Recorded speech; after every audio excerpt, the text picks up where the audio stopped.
From Flourish DX, this is the Psych Health and Safety Canada podcast, with workplace mental health becoming a priority for businesses who want to retain staff and prevent burnout. This is the source of information for creating sustainable and psychologically healthy workplaces in Canada. So welcome to Psych Health and Safety in Canada podcast. And today I'm really thrilled to welcome Kim McDonald. And Kim is someone who works in the field of psych health and safety, has her own consulting business. And I'm going to get her to introduce herself to you now and share with us how she made that journey from where she was to really thinking about psychological health and safety. Hi, Kim. Hello there. Hi, Marianne. Hello, everyone. Thank you so much for inviting me. It's great to see you. We saw each other a short while ago earlier this year, but it's great to be here again. The journey, I think for each person, because psychological health and safety is fairly new from an occupational health and safety perspective, that's that one area of it. And then the other area is looking at workplace culture and thinking about people's experiences and how they're feeling and experiencing work and whether they feel psychologically safe and supported in a workplace. So I know because it's new, my journey is probably similar to other people, though I started probably 12 years ago. And it was not in psychological health and safety at the time. It was around leadership competencies and skills. And I had been in marketing and in communications, that's my background, and in internal communications. So looking at how do you communicate internally to be successful, to help motivate and inspire people to do their work and be well at work. So that was a piece of it early on for me, but it really grew, crystallized, and deepened when I started to experience in my own life different workplaces, that some of which were highly inspiring and motivating, and others where it was really difficult to be yourself and to get work done and not go home feeling, I wouldn't say unwell, but feeling in a very heightened state of things just aren't going very well. And as each of us, I think in work, we think about, is it me? Is it me? Is it the workplace? Is it a combination of things? And so I had those experiences. And then I also was looking, because I do a lot of research. I've done this my whole career, which is evidence-based work. So then my question was, why? Why are some workplaces so amazing and some workplaces really difficult? And it's probably a question of, yes, all of us are individuals, but also what are the conditions and what are the factors? And I use that word now because I'm familiar with the 13 factors, but at the time I probably would have thought of it more as what are the conditions? What's really going on inside that makes it so amazing to be here? And what makes it so difficult? So then I jumped into research and leader training and leader, just exploring it, not doing it. I was still doing marketing, but I was doing behavioral science research to apply it to marketing situations. And social marketing, for example, I worked in health promotion and problem gambling. And so those kinds of things kind of were there and always bubbling in the background, as well as adult education. And so in early days, I was going to be a teacher, an English teacher. And then I got into communications and public relations. So it's kind of like those sways. But then it was really about what are the features and what's going on inside and how do you replicate that? So what are the ingredients? And that led me to exploring workplace culture. How do you do it? And then using different places as little crucibles for myself to test things out. So I'm sure people in my past would think, was I in one of her experiments? Likely, you likely were, because it's sort of testing some of the research that I was having around behavioral practices and what is making it better for everyone and what am I not noticing. And I have an anxiety disorder and I have ADHD. So very early on, I was aware of difference. And maybe not differences right now when we're talking, there's some very key differences of diversity and inclusion in workplaces. But at the time, it was every single person is unique and we all have differences. And my differences in those places where it wasn't as great a workplace experience for me personally, were places where I didn't feel like I could be myself. And whether it was, it was just sort of personality wise. So it was really fundamental human personality was, about acceptance in this workplace. And so those things kind of came together. And then I discovered the Canadian standard for, which is the voluntary standard for workplace psychological health and safety. And I had volunteered to be on the Mental Health Foundation of Nova Scotia at the same time. And those kinds of things converged for me. And that's when I said, okay, I'm not going to do what I'm doing anymore. I'm going to take all of those things and get back into consulting, because I had a marketing consulting business for a number of years. Yeah. It's a winding road. And yet all the little threads of everything you've done, everything you've experienced, all tie up in a nice, neat bow around psych health and safety. It really does. It's it's kind of the journey that you think, I could have been doing this 20 years ago and it would have tied up, but like everything in its time. And I do my own work, my own, I really do think that all of us are best if we are doing our own work. And I have the best psychologist who helps me and who has helped me for years and years become more self-aware. And that person, and I've gone to different ones over time, and that person and the fit of this person that I've had has been absolutely life-changing in my understanding of mental illness, mental health, and the self, and ourselves and our identities and how that works. And so those kind of things together, it's been a convergence of things. And then the mission that we have in our company is to change workplaces for good. And yes, there's a double entendre. It is like, Kim, it's something that I've wondered about for a long time is, we might invest in a new car, we might invest in, a nice home or clothing. And I don't understand why everybody doesn't want to invest in themselves, in the way they feel, the way they move through life, the way they experience it, because our quality of life is really much more impacted by how we feel about ourselves and how we manage our emotions than it is by a car or clothing or even a house. And yet people are reluctant, right? To totally move. Reluctant. And whether you're an individual leader, whether you're a contributor in an organization, and regardless, it's industry agnostic. It is that if we do our own work, and that is one of the things that I think you and I had we've written together about, thinking about what are the trends and some of those kinds of things, which I think is a really good one, which is the personal development and professional development are no longer mutually exclusive. That from a workplace perspective, where in the past you might have, that business case of taking a course in a workplace, that business case was pretty tight around how are you applying that directly with your work.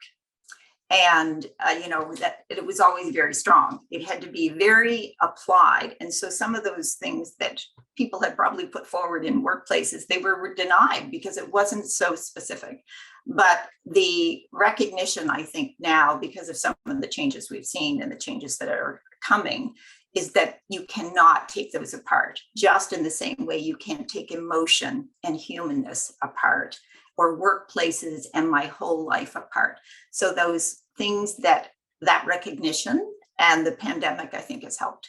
That's not to say that all of these things weren't in play before, but like anything over the last 10 years, I think we've learned a lot. And certainly with, whole body somatic understanding, all of the people who were doing the research around stress literacy and understanding its impact on the body, we just know so much more now. And there's so much to apply to the workplace that we didn't have before. And that's the opportunity. The pandemic has really had a lot of interesting consequences, like employers being more aware of the value of good mental health for everyone, that there is much more ability to talk about how you're coping and stress. There's much more understanding of trauma in people's lives and how that can impact them at work. Not that we wish the pandemic on anyone, but this enlightenment, if you will, this understanding and awareness has taken leaps and bounds. Whereas I'm sure you had the same experience as me, that for years trying to talk about this, and it was like that fluffy stuff that wasn't as work related as learning a new skill. Absolutely. The stigma still exists. And there are rocks to be, continue to roll up the hill. But I think the wedges are there and the light is shining through, I think. And the change is the change that's emerging from everyone. And it's across generations, I think, which is so good. The idea is like hug a millennial, I'm not a millennial, hug a millennial, hug a Generation Z. I have 4 who live in my townhouse in the city of Halifax. They're my focus group. I have a Generation Z focus group, and the ages of 22 and 25. And they're absolutely, they are, anytime I don't sort of get something, they have all the answers, which I'm so excited about. So the future is optimistic to me. I think if we are giving the world to them in their good hands, I'm very excited about that.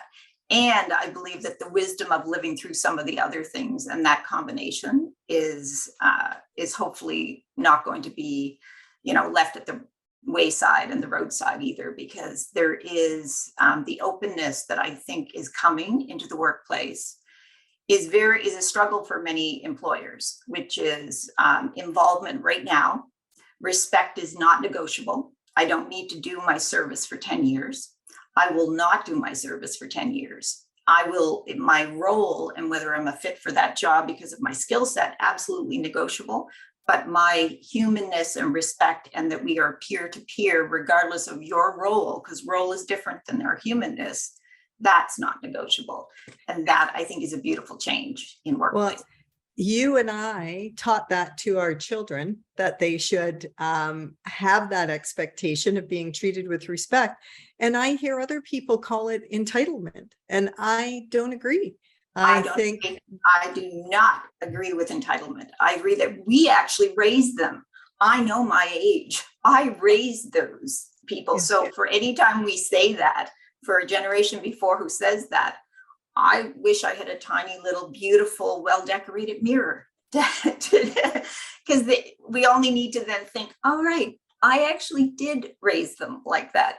And you and your brothers and sisters and your relatives all raised them like that. And we did it, whether intentionally or not. I think the outcome is the best outcome. Yeah, I think both intentionally, by saying to them, you need balance. What's important in life is family, friends, your health, and how you contribute. But also, I think a lot of them looked at my generation, who were workaholics who burned out, and said, yeah, no, not doing that. No, and there's more than one way to do things. Yeah. Which is sort of that flexibility, that there is more than one way. That's something for all of us that we're challenged, especially with stress. When stress is high, our flexibility is reduced.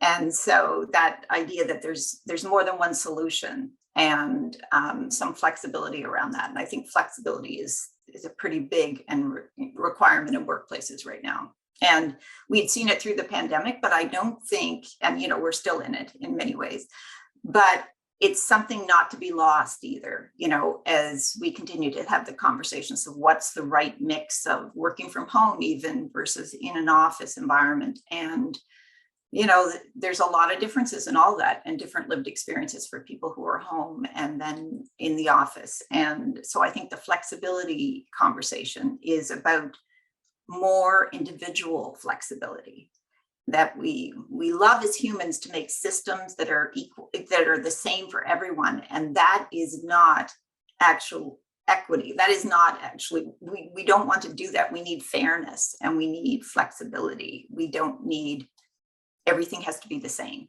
because everybody has different circumstances and different needs. And what I needed at where I am in my career and development and all those things would be different from someone else.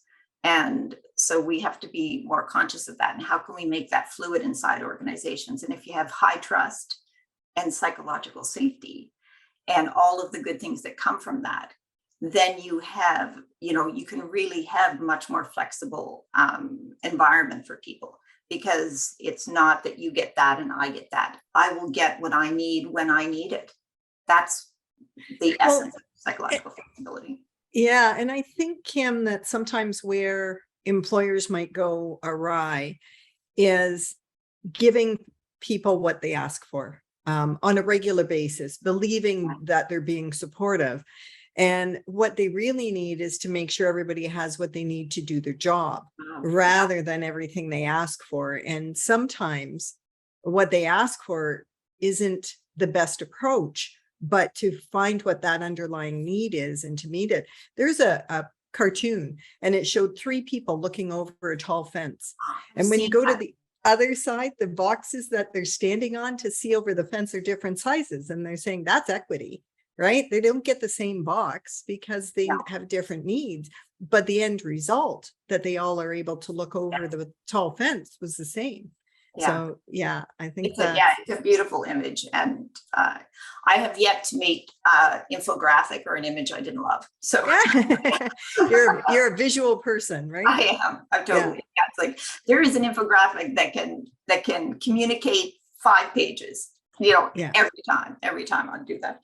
I think the challenge that we all have, which is around doing things the way we've always done them, and it's no longer 2018 or 2019 or 2020, which is a challenge. And that's why if you get some of these conditions working right inside your organization based on the evidence that is now available to all of us, then we can actually have that kind of fluidness without it causing as much disruption as maybe it used to cause, or we perceived it to be, going to be causing. So we would not make that flexibility available to people because we thought it was going to have other consequences.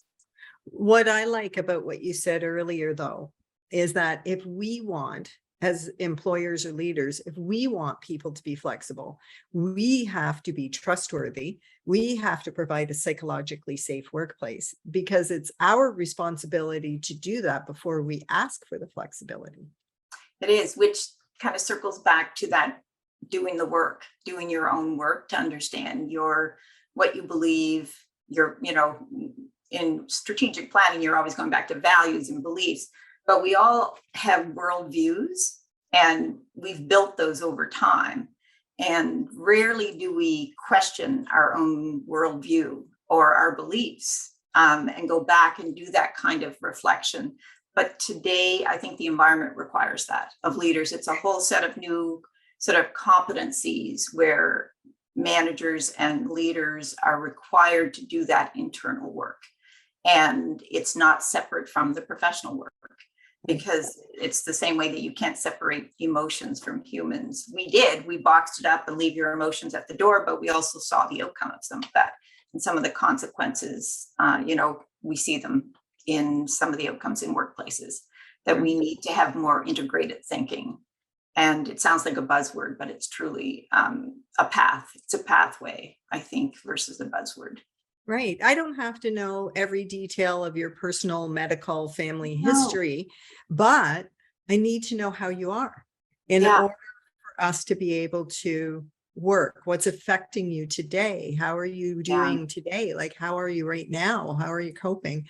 And that conversation should be embedded in work. But you brought up another good point, Kim, and, doing the work as a leader doesn't necessarily mean you need to go to a therapist, but it does mean you need to understand your level of emotional intelligence, social intelligence, resilience, how psychologically safe you are as the leader.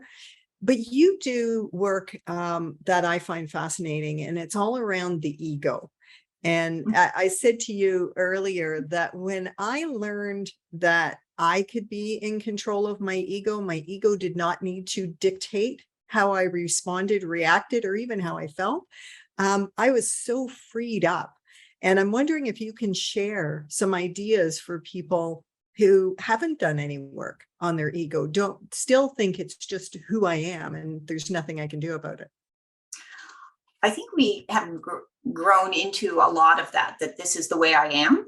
We do think that, I think, in many ways. And it is because here's an example. I'll say, for example, if a leader has over time been successful because of a certain behavioral tendency or personality trait or a cognitive function. So they're really, really smart. Let's say they're very, very smart. And their good decision making has been the reason that they've been able to go to the next level, get whatever it is, their job that they want, and all those kinds of things.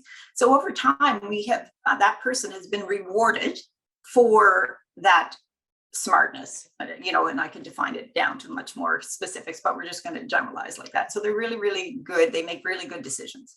So they're a really good critical thinker, let's say, for example.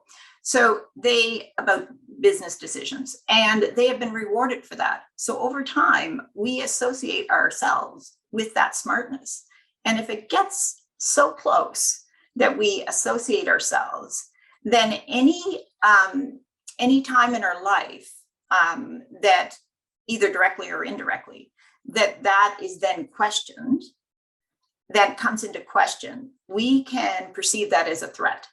And it's not just a threat to the conversation and the topic and the content of the conversation. It can be a threat to us. And so unconsciously, this happens at an unconscious level, and there's lots of great research around this and really great thinkers that explore this. But it is really then we perceive it as a threat. So we basically think it's tiger, that there is a threat to us because our ability to make decisions, or our smartness, our intelligence has been threatened in some way. And we take it so personally because over time we have not separated out that is not us. Our goodness, like that we are kind, is not us. That our smartness, whatever it is, you can pick any of those kinds of things, but our ego defends us. And then we are going to go into places, and after we are into a conversation with someone and we realize that we really defended whatever that was really strongly, and at a workplace, that behavior could have been problematic. It may not have reached the level of a really difficult problem, but we do workplace investigations and we look at cultures and behaviors that have gotten to a place where there's a lot of difficulty, and those norms have been created. But that particular experience, that person can go home and think, oh my gosh, what was I doing there? I just was, it was like a dog with a bone. I would not let that conversation go. I needed to persuade the person something, convince something. So that is where our ego is trying to save us. Our ego and our brain is just there to keep us safe. And so if we think that there's a threat to that, we start to create stories, narratives, and conversations, and we do have behavior that maybe is outside of what we would, in a non-threatened situation, be outside of our values. And like we do not want to do that. Our values do not say that we would behave in that way, but we actually did, because this was such a threat. And our ego was trying to save us. And so those defenses come up in all kinds of ways. And as soon as we start to better understand when our ego defense is threatened, then we can separate and get a little space between that. And then our reactivity can actually come down, because that threat to self and self-identity is not as strong, because we can create the space, and then in that space, we have time to recalibrate and actually not respond maybe the way we could have. And we also, over time, hopefully will stop ourselves from then creating some kind of scenario about assumptions. And we go into assumptions about the person who actually created the scenario of having that argument or that disagreement at work. And that's how our brains keeps us safe. And our ego will create those assumptions and do those things. And then we come into these storytelling, and you've heard that before, where it's like, oh yeah, it's a whole narrative now about how that happened and why that person and what that kind of person is, or those all kinds of difficult things happen as a part of that. So we just need those spaces between, and the more we can understand, the more we can say, that's just my ego trying to keep me safe. I'm just scared. I'm just scared. That's all I am. I'm scared because they questioned something. I'm just scared. It's okay. You're safe. And that kind of space for anyone who, that is just a great practice to have. Doesn't always work because people can piss you off. And we get into all the kinds of conversations like that. Or there is a real difference of belief systems. Like, how do we create those spaces then and have civil conversations and make sure that we have those civil conversations? So civility and respect is honored in a workplace. So there are skills and competencies and staying curious and all kinds of skills. Those are all skills to be learned. And we have learned our own behavioral tendencies to keep ourselves safe. And that is one of them. And the more we know, then the better we can create some space and make sure the situation stays safe for everyone. Yeah, I now look at people who seem to be arrogant or conceited and realize that the reason they're defending themselves is that fear. And so I can react differently to people who seem very full of themselves, because I realize that if you really were confident, if you really knew what you knew and you had no doubt, you don't need to prove it to anyone. No. But the way this ego worked with me, Kim, was that my identity was wrapped up in being a so-called good person. And I'd have a conversation with somebody like you, and I would then think, well, what if she thought I meant that? What if she took that the wrong way? What if she, and that was my ego questioning whether or not I was good enough. And it was torture. And, you're saying the stories that we make up. I love the way Brene Brown says it, which is the stories we tell ourselves, that narrative that you said. And I could make up such huge, big stories. And what I do now is I go back to the person and I say, when we were talking, I'm worried if I came across this way, or I'm worried if, and I'm almost always wrong, or at least they tell me I'm wrong. And either way, it's okay, because I've cleared the air and we can move forward. So it's so fascinating. In terms of self-awareness, how do you help people to come to that?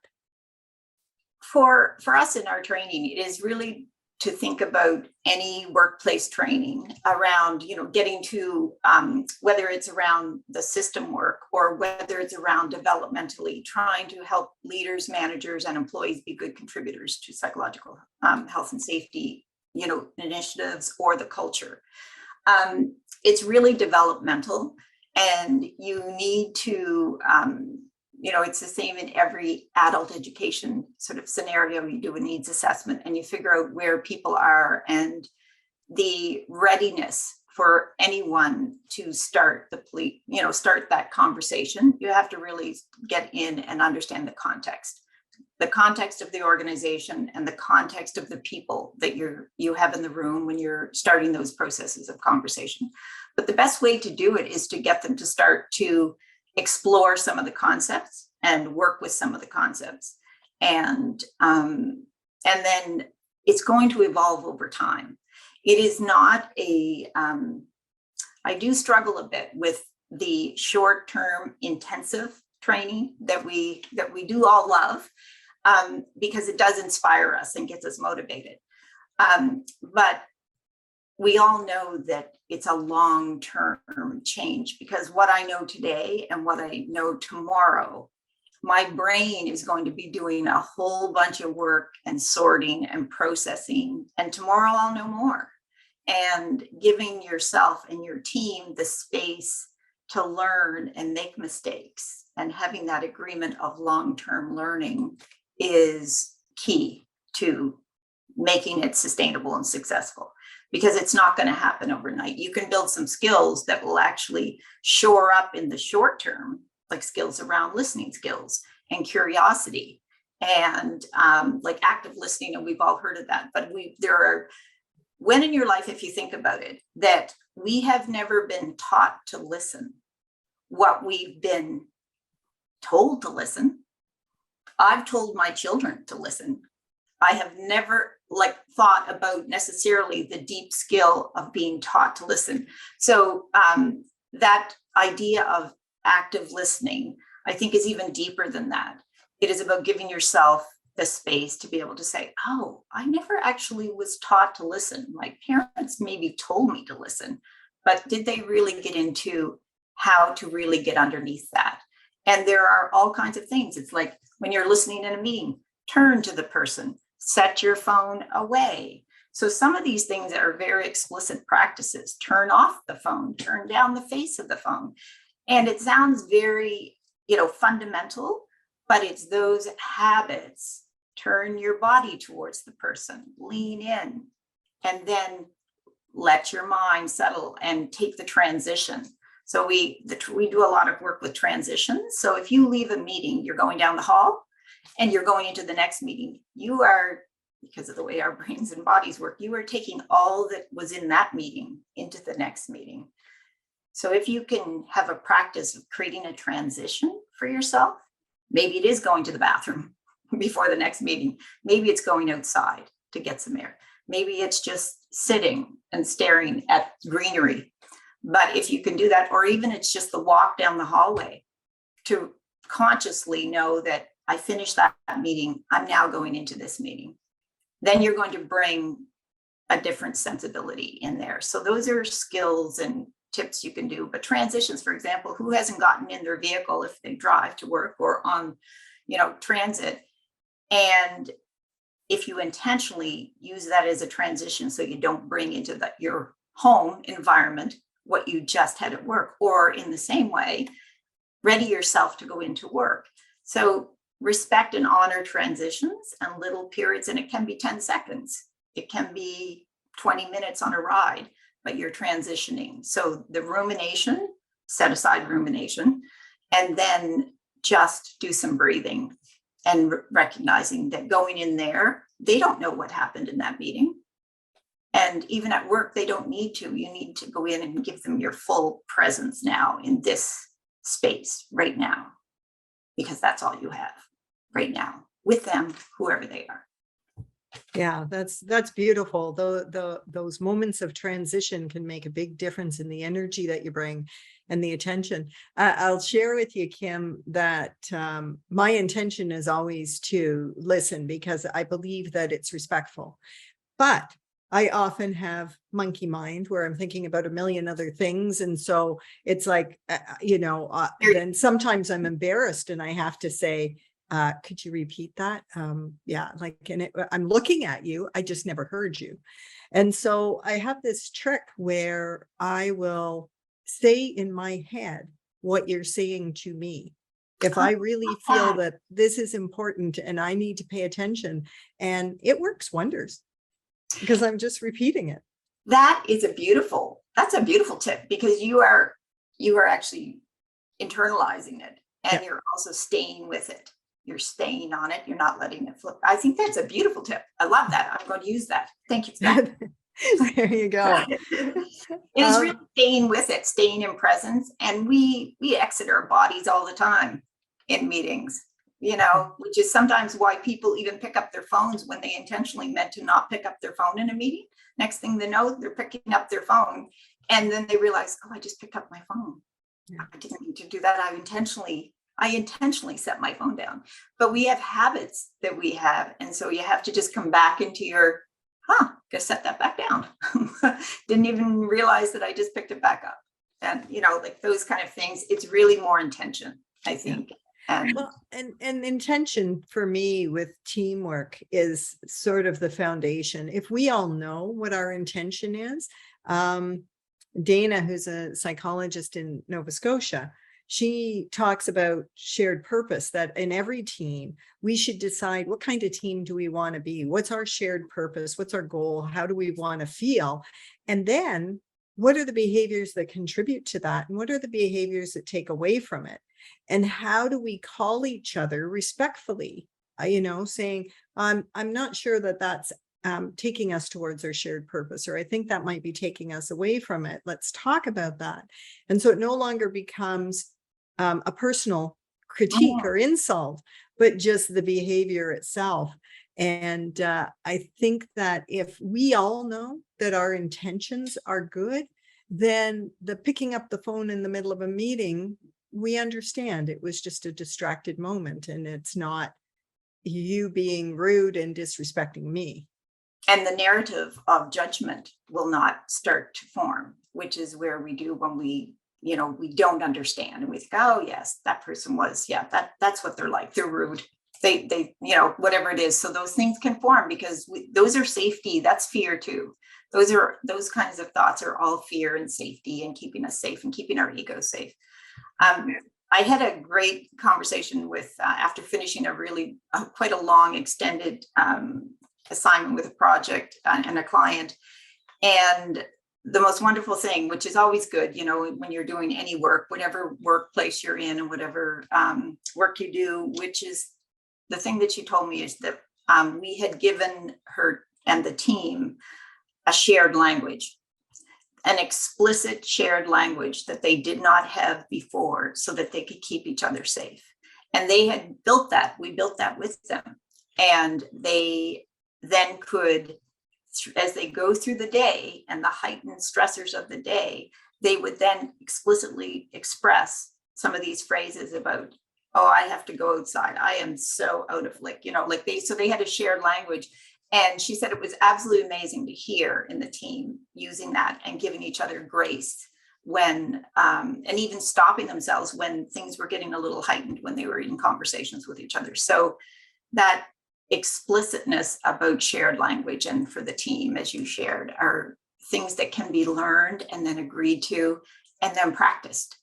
And then look at again to see if it's working and what is it, and then evolve it over time to even build more other pieces in that you want to work on, that you now see are other indicators that you want to address in the organization for the culture.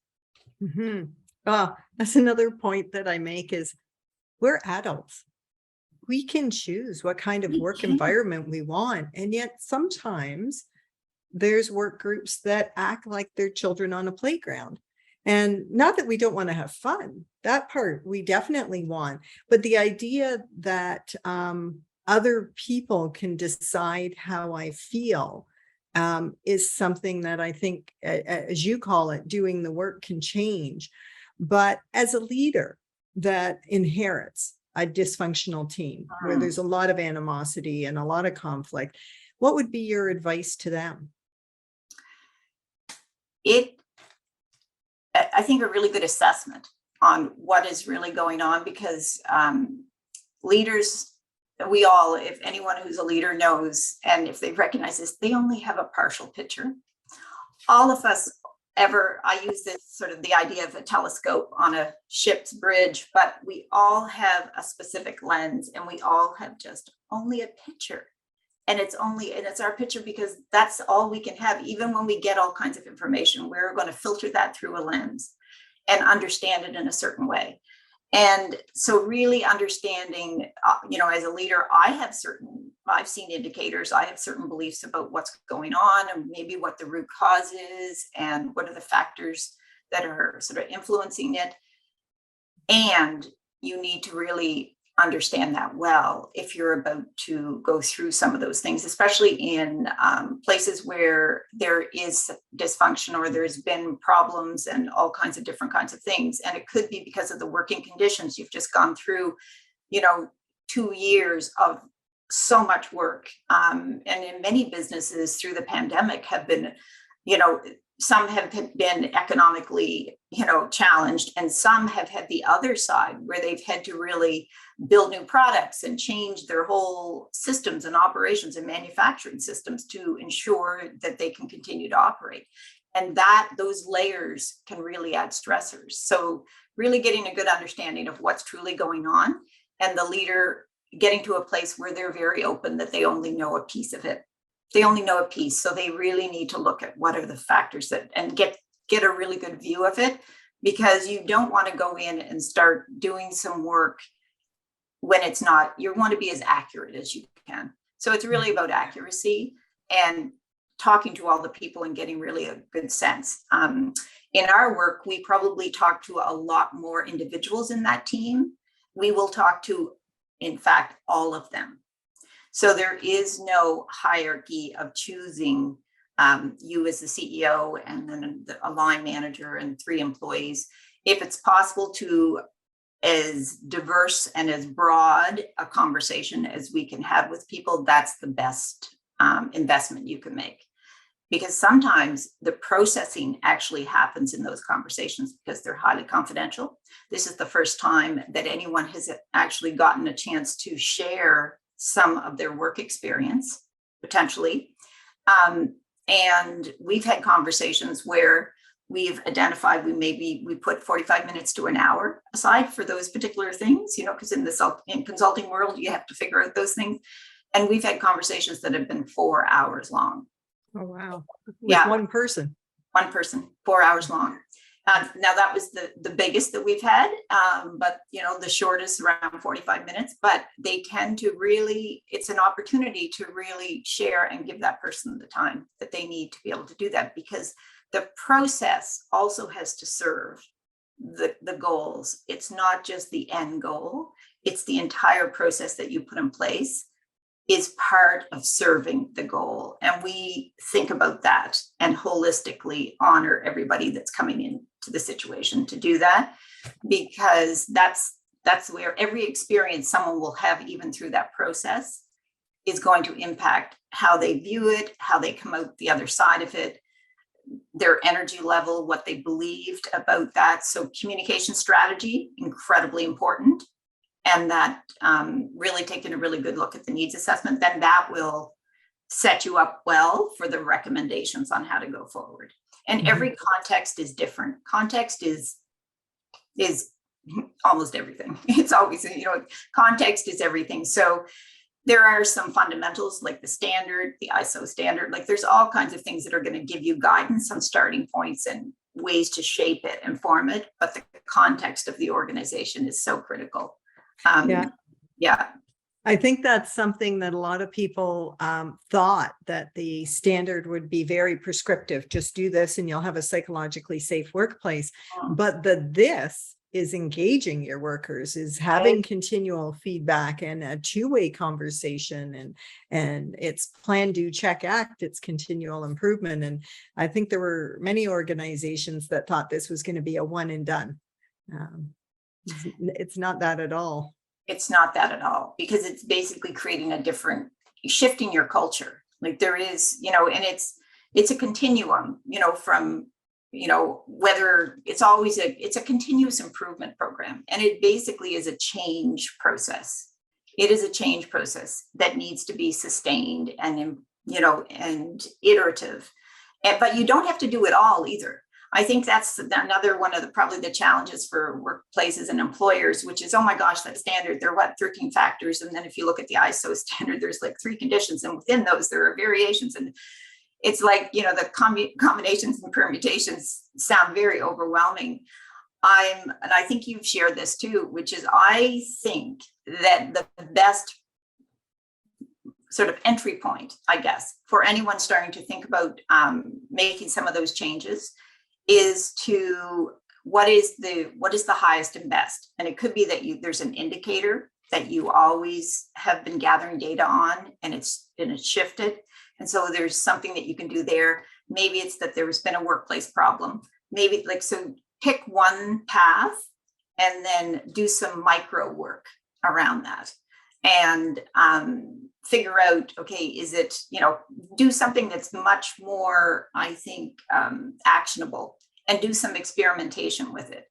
And if you want to call it a pilot, or you want to call it, a test case for yourselves to learn the skills to be able to see things differently, that's the best thing that you can do, I think, today. So it's more like strategic doing than it is about, putting the entire system in place and then trying to action 13 or 3-dimension levers or something. That's a lot. Now, the good thing is that most places have occupational health and safety systems already in place for physical because they have compliance issues.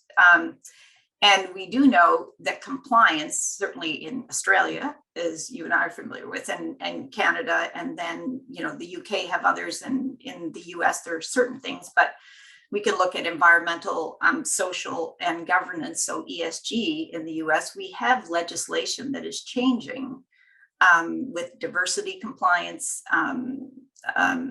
elements to consider, boards of directors, where before they were looking at risk and they had really never really looked at culture. And that is a risk factor. Though the ESG is now about what are the risks that your culture and some of the things, the makeup of your board, your employee base are really, we got to be looking at that as a board. There's a huge new level emerging of compliance. Now, is it legal compliance yet? Or is it emerging legal compliance? And certainly the Australia scenario is much further ahead than the rest of the world. They are the leaders, and it's amazing to watch them. And there'll be a lot of learning in that. But I think that, you could have asked some company, what are your legal minimums in psychological safety, whether it's in Canada, the US? Are you meeting your legal requirements? Are you meeting the minimums at all? Let alone some of the other additional things on that spectrum of behavior and psychological safety. And I think in many cases, organizations struggle with that answer. Right, because just looking at human rights, just looking at mental injury and protecting against mental injury, and I don't think most organizations have that data or really assess that in any effective way. And we do psychological health and safety in the law in wherever the jurisdiction is. So, in every jurisdiction, it's different. So in Canada, whether in Ontario, BC, or Nova Scotia, or other jurisdictions, the same in Australia for state and sort of those, everybody has their own jurisdictional kind of makeup. And you have to understand the complexity within that. And I think of the ESG compliance for diversity on boards in the US, and also I think in Canada. I mean, these are fairly new compliance conversations for boards. And I think it's 2020, 2021, and 2022. So we are it's emergent right now. These conversations are right now. And I think that risk management and that oversight for boards, where before that would have been an operational culture, workplace culture and things, it would only ever sort of percolate up to a board conversation if something was really egregious, if something was really, really happening that was difficult. But that has shifted. And so there is a brand new sort of responsibility for boards, for leadership teams. And, I think things are changing for much more awareness of the things that are going on inside the organization. I think it's becoming clearer and clearer that the evidence is clear so that we can be more accurate in making changes, positive changes. But it's also a heightened awareness of the risk now.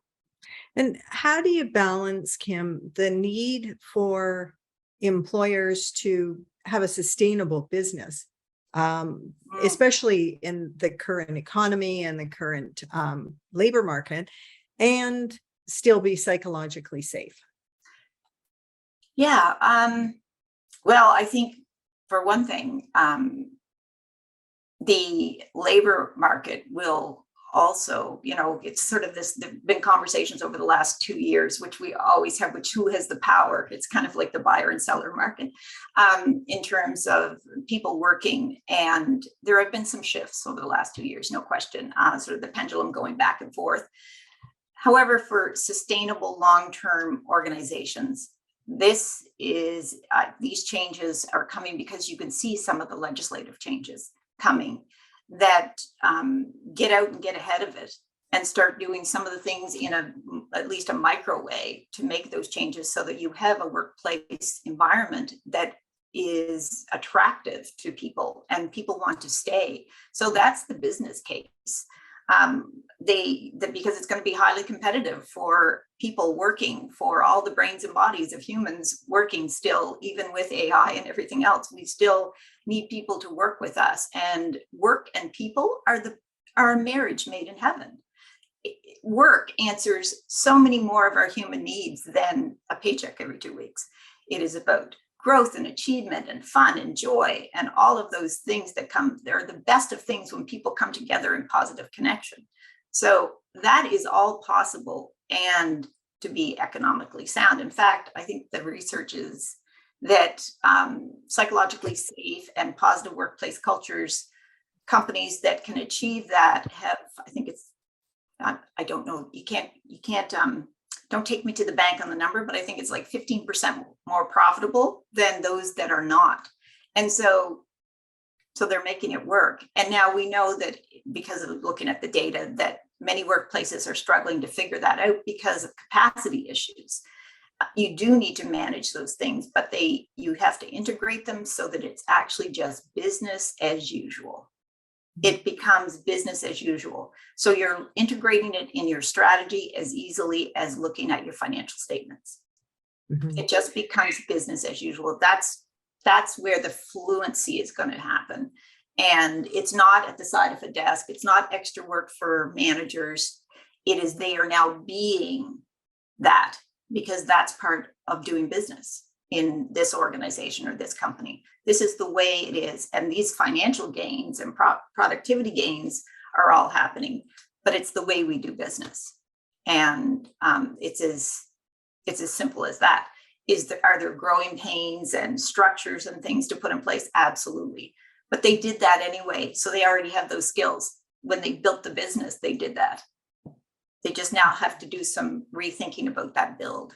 And then it will become, the orchestra isn't going to start playing really fluently until you get some of those things and get some practice in and give those practice skills. But I think it's absolutely possible. I think it's the way of doing business, but it has to be integrated completely. It's not separate from the way we do business. This is the way we do business. This is the way we work together when we're doing product innovation.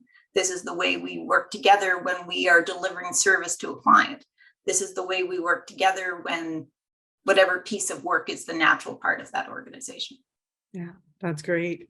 And Kim, I know we're getting close to the end of our time, and there's so many more things that I wanted to ask you about, but I want to get you to tell me how you would describe what it feels like to be in a psychologically healthy and safe workplace to somebody who has no idea of the concept. This is the most beautiful question, Marianne, because I think it is aspirational. In many ways, because it takes some work to get that in place. And then that, I say, is that business as usual system going. I have experienced it, and I have experienced the opposite. And as I say, psychological safety and psychological health and safety is on a continuum, just in the same way our mental health is on a continuum. Some days we're thriving and some days we're not. So when all the conditions are in place, and I think the essence is how you experience the workplace so that you can show up as yourself without needing to orchestrate how you communicate and are being with others in the organization. You can come as yourself. Everyone is unique and different, and that is appreciated and understood so simply that whatever your behavioral tendencies and your personality, you can show up as yourself and you're accepted. And I think respect, you feel respected, you feel as if you belong, you are included and involved, because autonomy and self-determination is really incredibly important to our mental health, having control over things. So that engagement and involvement, so that feeling of having control, that you're valued, and just for your contribution to the overall business goals. I think that's what it feels like. You can show up and be yourself, and that you're trusted and you trust them. And so that mutually trustful relationship is in play. And so that when people are less than ideal, as we are as humans, when we make mistakes, we show up not as our best selves. We have the benefit of the doubt. because we already have this understanding. It's an understanding of mutual respect. And then when you fall, I can support you. And when I fall, I will support you. That's sort of that ongoing, I guess, continuing going forward and keeping ourselves well, I think is part of it as well. Yeah. One of the questions that comes up a lot is, well, what if being my authentic self is somebody who's cranky and critical and grumpy all the time? Then how do you align that with bringing your whole self to work? Yeah, well, I have a pretty, I have a very, it's my business brain, because I do come at psychological health and safety from a business background, as well as mental health and lived experience. That's a challenging situation. And so I think for a workplace and for leaders and employers, you have expectations of behavior at work, and that is absolutely a given. And if I am not showing up and being able to contribute positively, because that's a given, and that's not to say that everyone agrees. You need critical thinkers, and you need healthy disagreement and civil conversations of questioning and all of those kinds of things at play, and be able to do those well, because that's healthy to, you actually get better product, better service delivery, all of those things when you have a psychologically safe place to be able to question the status quo, question decisions, and for people not to take it as a question of my self-identity, to ask leaders, why did you make that decision? I don't think I agree with it. Help me understand. So I think it's incumbent on our own responsibility of showing up. And the way we show up is going to impact others. And so if we are a person that is actually, we all have behavioral tendencies and personalities, and we have choices that we can make because we have free will. And we can take more transition for ourselves. And that's the coaching role for managers today, is to help someone who is doing that. It's having a negative impact because we co-regulate all the time. And so if that kind of sort of behavior, if it shows up in behavior, obviously, and communication, then a manager needs to take that in hand and actually have those conversations of what are the expectations here. And it is also to be clear that differences of opinion and all those different ways of being are acceptable, but an employer and organization has every right to be able to ensure that people feel comfortable and safe. And we know through the research where toxic negativity does have an impact and creates an environment, and can, if not unchecked, can lead to norms, because we co-regulate. And it becomes acceptable to be, throw things on the desk or be cranky, or these tiny little micro behaviors over time can have a negative impact on the overall climate within the organization. And that's the role of the organization and the leaders to make sure they manage that well. And it probably is going to mean some uncomfortable conversations. So if somebody wanted you and your organization to come in and help them with an uncomfortable conversation, how would they get in touch with you, Kim? They can reach out to me on LinkedIn or on 13factors.ca. So if they go to the website, go to our company website, they can find me, reach out to us. And I'm also on LinkedIn. I'm on LinkedIn a lot because that's sort of my platform, my comfort level with sharing and networking and engaging with people. And there's so much great content that people share. Everybody has their, I guess from a social media perspective, everybody has their, whether it's TikTok or whether it's sort of Twitter or other things. And I do lots of great connecting on LinkedIn and certainly through the website. And you can find me. I'm easy to find. And I would love people to reach out, and I'm happy to chat with them.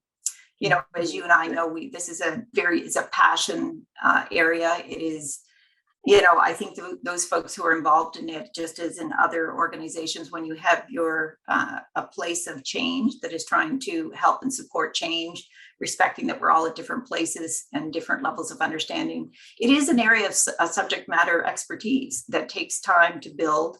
And it's like any, whether it's in engineering or something else, it is a subject matter and you need some experience in it, and happy to have conversations around it because it does.